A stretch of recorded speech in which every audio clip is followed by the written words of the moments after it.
Jibadde Miranga na kwazirana ku kyalo Busota mu South Division mu municipality y'e Kamuli. Abasajja babiri ababadde ku pikipiki ekimotoka ky'ebikajjo bwe kibakonye ne bafiirawo.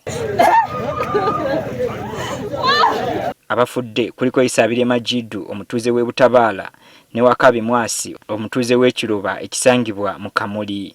Omu ku basimatusa akabenje kano Anthony Biyinzika annyonnyola ekibaddewo. Gombiri dibanga de kujja saidi ndala.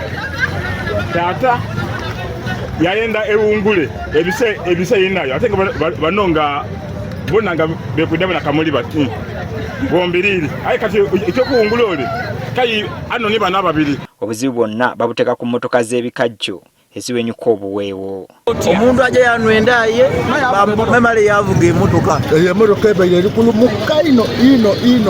Abamu bagamba nti abavuzi b'ebimotoka bino banji tebalina bukugu bumala. Tulanga abana batangi kumetoka babemereza ne babulanga bazala biwandiiko mwana kuba bikado bamu bala kyoti kebikado nabasinga kola accident.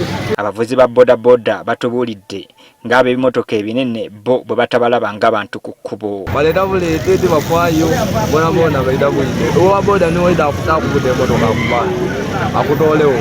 Ye omuvuzi w'ekimotoka kino akoze akabenje mu kiseera kino aliira ku nsiko. Omugoba w'emmotoka eno yakoze akabenje adduse naye nga tumunoonya.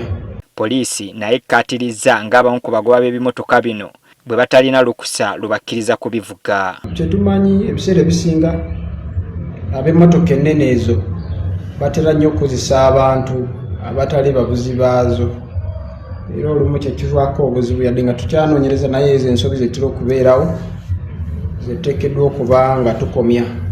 Emmotoka ne pikipiki bitwaliddwa ku poliisi ate egy'emirambo gyombi ne gitwalibwa mu ggwanika ly'eddwaliro e Kamuli abooluganda gye banaagijja bakole ku by'okuziika.